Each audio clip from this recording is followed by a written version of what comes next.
모든 일을 풍부하게 느끼고 받아들이는 것은 예민한 사람들의 멋진 특성이다. 하지만 긴장에 시달리고 과민해지거나 견디기 힘든 감각을 느끼는 등 그 특성이 살기 힘듦으로 이어지기 쉬운 것도 사실이다. 안녕하세요. 책 읽어주는 감성 7호입니다. 예민한 사람들은 하루 중 많은 시간을 머릿속으로 생각하고 준비하고 고민이 꼬리에 꼬리를 물고 계속되는 경우가 많습니다. 완벽주의라는 실행을 막는 생각 습관을 지닌 경우가 대부분인데요. 오늘 여러분께 소개해드릴 책은 예민한 사람들이 인생에 너무 많은 시간을 고민에 쏟지 않도록 그 시간을 단축하는 방법을 알려주는 신간, 지은이 니시와키 슌지, 옴기니 박재영, 더 퀘스트에서 출간된 고민 쇼컷의 기술입니다. 저자인 정신과 의사 니시와키 슌지는 아스퍼거 증후군을 겪었던 자신의 실제 경험을 바탕으로 명쾌한 솔루션을 제시하는데요. 예민함 때문에 생기는 고민 시간을 줄여서 쾌적하게 살기 위한 삶의 지혜를 들려줍니다. 평생 써먹을 수 있는 고민 시간 단축법. 지금부터 책 속의 유익한 내용의 일부를 소개해 드리겠습니다. 좋은 시간 되시길 바랍니다.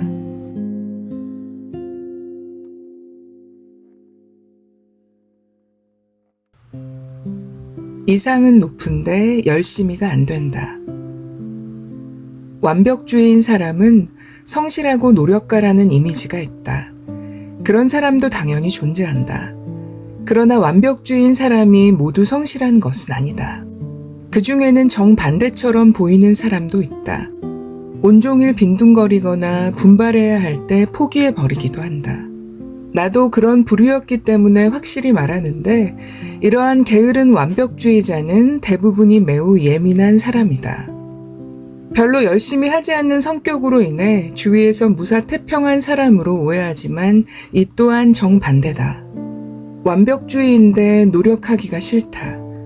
그런 사람의 마음속에서는 얼마나 격렬한 자책의 태풍이 휘몰아칠까.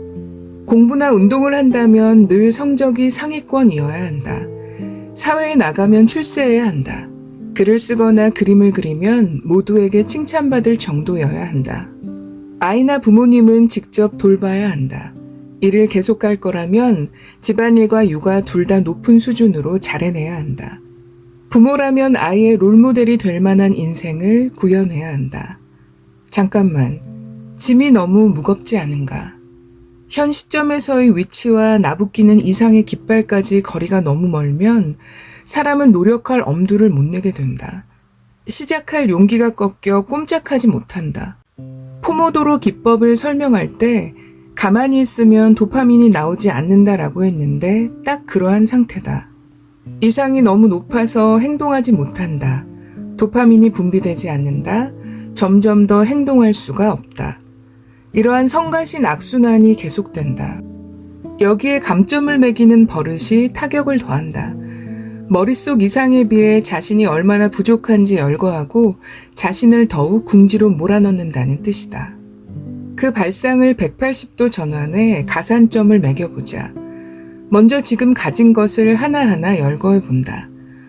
퍼뜩 떠올리기 어려울 수 있어도 가진 게 없을 리 없다.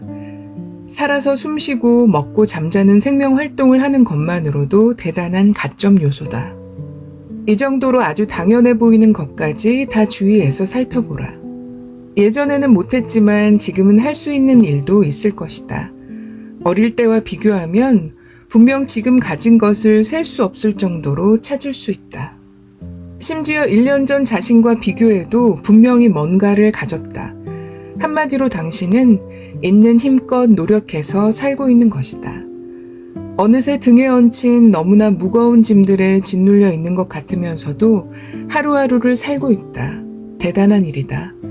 대단하지만 그 상태로 짓눌리고 만다면 곤란하므로 다음은 앞으로 할 일에 관해 생각해보자. 이건 더 간단하다. 작은 성공을 많이 경험하면 된다. 성공 체험이 많아지면 도전하는 데 과감해지고 성공할 때까지 몇 번이고 도전을 반복할 수 있으며 최종적으로 성공한다는 흐름이 존재한다. 해야 한다가 아니라 하고 싶다에 가까운 일을 하는 것도 핵심이다. 예를 들어 스트레칭 정도라면 하고 싶다에 가깝지 않을까? 매일 밤 하면 매일 밤 성공 체험을 얻을 수 있다.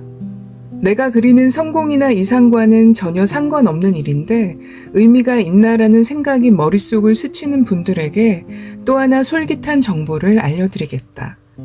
목표가 있는 사람이 그 목표와 상관없는 하고 싶은 일을 무엇이 됐든 성공하면 바라던 목표에 다가가기가 더 쉬워진다. 이는 랜덤 워크라고 하는 이론으로 원래는 수학적 확률론이나 주가 분석의 세계에서 쓰이는데 성공하는 사람의 행동 패턴에도 똑같은 경향이 나타난다고 한다. 그래서 나도 실천 중이다. 예를 들면 내게는 언젠가 일본의 대형 경기장인 무도관에서 라이브 콘서트를 하고 싶다는 큰 꿈이 있다. 그렇게 악기 연습도 하지만 다른 상관없는 일들을 엄청 한다. 오토바이를 타고 캠핑 투어를 떠나고 싶으면 그렇게 한다. 면 요리가 맛있기로 소문난 가게에서 우동을 맛보고 싶으면 그곳에 간다. 이렇게 해서 사소한 행복을 거듭 쌓는 것만으로 무도관에 다가가기 때문에 굉장한 이득이다. 그러니 당신도 바로 할 수 있고 하고 싶은 일을 해보자. 한번 하고 나서 의욕이 고개를 들면 그 다음에는 바로 할 수는 없지만 하고 싶은 일도 해보라. 성공 체험을 수집하고 에너지를 모아서 자신을 해방시켜주자. 이렇게 저렇게 해야 하는데 못하고 있는 나로 고민하느라 시간이 흘러가는 것보다 훨씬 더 즐거울 것 같지 않은가. 집중할 때까지 걸리는 시간을 쇼컷한다. 예민한 사람은 과제 전환이 서투른 경우가 많다.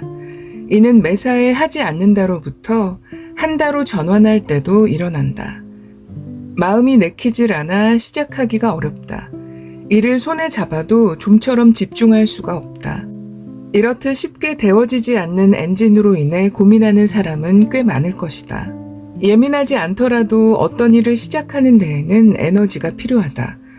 무거운 물체를 움직일 때 집중적으로 힘이 드는 것은 첫 순간이다. 정지해 있는 것을 움직여야 할 때가 가장 힘든데 한번 움직이기 시작하면 나머지는 무리 없이 해결된다. 그렇다면 엄청나게 간단한 일을 첫 단계로 삼는 게 좋은 방법이겠다. 스몰 스텝처럼 할 마음이 들지 않을 때일수록 첫 발을 가볍게 떼는 것이 철칙이다. 이 간단한 한 발을 내디디면 뇌 속에서 작업 흥분 작용이 일어난다. 몸 어딘가를 움직이면 뇌에서 도파민이라는 호르몬이 분비되어 저절로 다음에 뭔가를 하고 싶어하는 현상이다. 다시 말해 흐름을 타는 것이다. 예를 들면 문서 작성이 귀찮을 때 첫 줄을 제목만 적는 정도로 가볍게 생각하고 실제로 제목만 써보면 둘째 줄도 쓸 수 있을 것 같은 기분이 든다. 그 일과 직접 관계가 없는 행동이라도 상관없다. 책상을 간단히 치운다. 컴퓨터 화면을 천으로 훔쳐서 깨끗이 한다. 같은 첫 단계도 작업 흥분을 유도하기에 훌륭한 방법이다. 한편 같은 장소라도 스마트폰은 주의해야 한다. 일하려고 책상 앞에 앉아 제1단계로 스마트폰을 확인하거나 앱 정리를 시작하는 것은 좋지 않다. 메시지에 답하거나 무심코 동영상을 보면 별개의 세계로 가버리는 것과 같으니 주의를 요한다. 작업 흥분과 함께 또 하나 알아두어야 할 시간적 요령이 있다. 타이머를 사용해서 15분에서 30분 정도씩 구분을 짓는 방법이다. 이는 포모도로 기법, 즉 토마토 모양의 요리용 타이머를 사용해 25분 동안 정해진 일을 하고 5분 쉬는 사이클을 반복하는 시간 관리 노하우를 토대로 만든 것이다. 25분 동안 집중하고 짧은 휴식을 취한 후 또 25분 동안 집중하는 리듬으로 작업하면 생산성이 높아진다는 사고에 바탕하는데 25분을 고집하지 않아도 상관은 없다. 집중력의 길이에는 개인차가 있기 때문이다. 나의 경우에는 20분이다.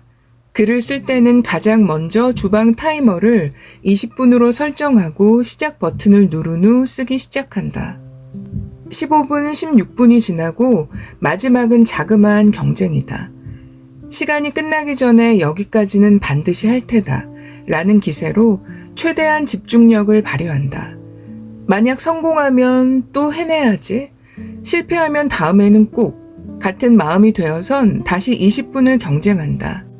이 사이클을 반복하는 사이에 어느새 작업을 멈추지 않게 된다.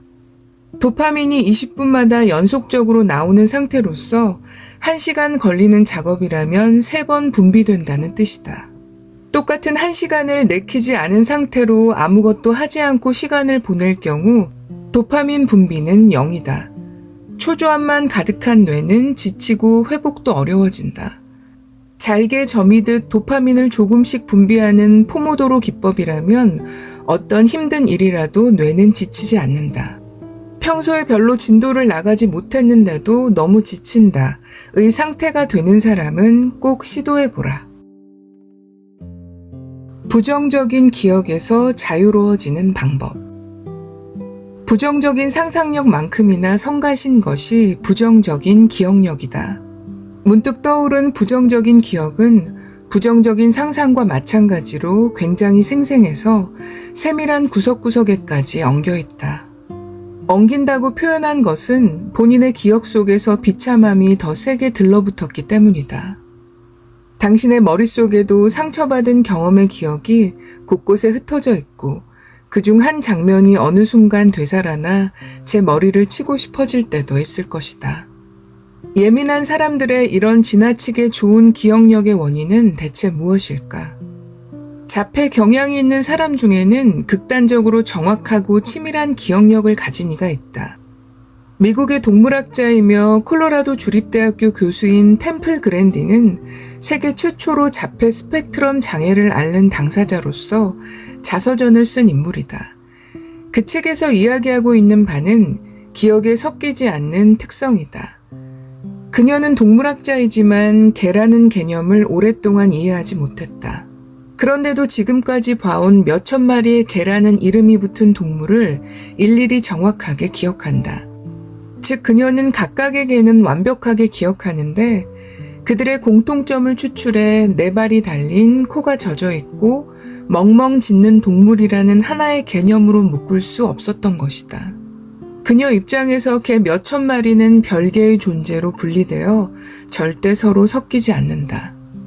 나는 민감도가 높은 분들과 상담하면서 그들의 기억이 사라지지 않고 여전히 선명하다는 것을 느낄 때마다 이 특성을 연상한다. 템플 그랜딩과 같은 특이한 사람이 아니라고 하더라도 예민한 사람이 품은 기억도 일일이 또렷한 개별성을 지녀서 대체로 이런 경험이었습니다 라는 식으로 정리하기는 어렵겠다는 생각이 든다. 그러나 어려워도 불가능은 아니다. 우리가 쓸 도구는 바로 이름 짓기다. 갑자기 기분 나쁜 기억이 되살아나면 그 기억에 적당한 이름을 붙여보자. 이때 부정적인 의미를 품지 않은 말로 쓰는 것이 핵심이다. 내용과 동떨어진 아무 의미 없는 의성어도 무방하며 신조어를 만드는 것도 당연히 괜찮다.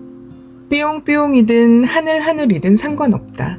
신기하게도 한 이름으로 묶이면 개별적이었던 기억들이 이런 것으로 통합된다.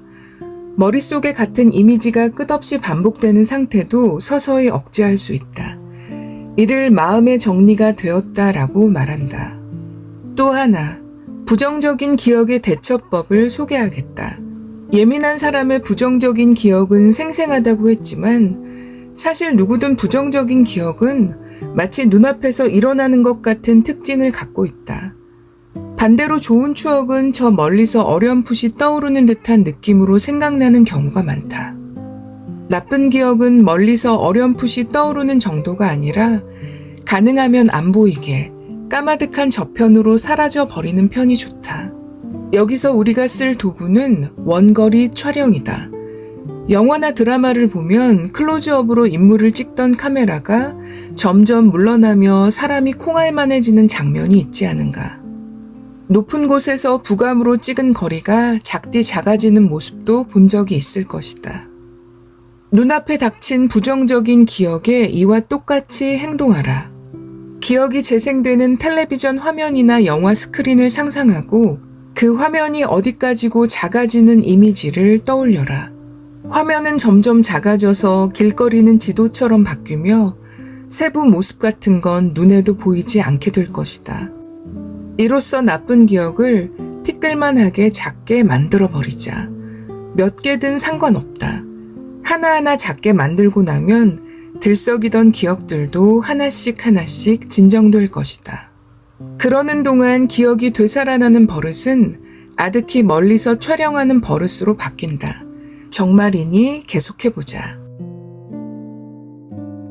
스몰 스텝을 쓰면 순식간에 편해진다.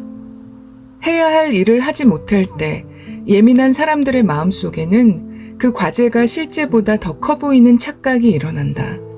스스로도 일을 원래보다 더 무겁게 느낀다는 걸 어렴풋이 알고는 있다. 알고 있기 때문에 그리 큰일도 아닌데 라는 자책이 하나 더 얹어지는 것이다. 그럴 때는 별거 아니니까 빨리 해치우자고 마음을 다잡아도 딱히 소용이 없다. 떠올리는 것만으로도 한숨이 나오는 일은 크게 보이는 것을 잘게 나누는 것이 가장 빨리 해결하는 지름길이다. 비단 큰 것처럼 보이는 일뿐만 아니라 실제 중대한 큰일에서도 마찬가지다. 이것이 노력 없이도 일을 해내는 방법, 즉 스몰 스텝이다. 저기 높은 곳까지 5계단으로 올라가라고 하면 각 계단의 단차가 너무 높아서 벅차다. 하지만 50계단으로 나누면 편하고 100계단이라면 더 쉽다. 낮은 계단 하나를 거저먹기로 올라가면 흐름을 타서 2번째 단은 더 손쉬워진다. 마침 우리에겐 큰일로 보이는 과제가 있으니 그 이야기를 해보자. 다른 사람의 자기 중요감을 충족시키기 말이다. 스몰 스텝으로 이 일을 잘게 나누면 첫 번째 계단은 바로 올라갈 수 있다. 이를테면 첫 번째 계단으로 내가 속속들이 아는 가장 가까운 친구를 칭찬한다를 삼는다. 친구는 성격, 성과, 지위 중 어느 쪽을 더 중시하는가? 친구가 제일 기뻐할 것 같은 말을 해보자. 넌 어떻게 그렇게 사람이 다정하니? 올해 너희 팀이 수주한 프로젝트가 작년보다도 많다며? 역시 내 친구는 팀장이라 다르다. 등등. 이 정도라면 가뿐하다. 2번째 계단으로 평소와의 반응 차이를 살핀 날을 올라가 보자. 친구가 좋아해주면 성공이고 별다른 반응이 없더라도 3번째 계단으로 다른 방법을 시험해 본다를 오르면 된다. 이런 흐름으로 10번째 계단 정도까지 사이좋은 사람이나 부담 없이 말할 수 있는 사람을 대상으로 진행해 보다가 조금씩, 정말로 조금씩 단순 지인이나 평소 어색한 사람에게 도전해 보자. 머릿속에 그림이 그려지는가? 다른 모든 일에도 요령은 같다. 대뜸 일하기를 목표로 하지 말고 먼저 컴퓨터를 켜기만 한다. 밥하기가 아니라 먼저 냉장고 열기가 목표다. 기상하기가 아니라 먼저 이불 속에서 앉기만 하면 된다. 이런 단계도 부담이라고 느껴지면 더욱더 잘게 나누자. 일어나기 전에 앉는 것이 아니라 몸을 뒤척인다. 옆으로 눕는다. 무릎을 구부린다. 그 상태로 뒹굴 엎드린다라면 어떤가? 다음 단계에서 상체를 든다 또는 앉기까지 도달할 수 있을 것 같지 않은가? 부담스러운 일일수록 단차를 낮추자. 버겁게 느끼는 자신을 책망하는 시간은 전부 생략하고 본인에게 알맞은 높이의 단계를 설정하라. 계단을 세밀하고 낮게, 싫어도 얼마든지 올라갈 수 있는 높이로 만들면 반드시 그곳에 도착한다.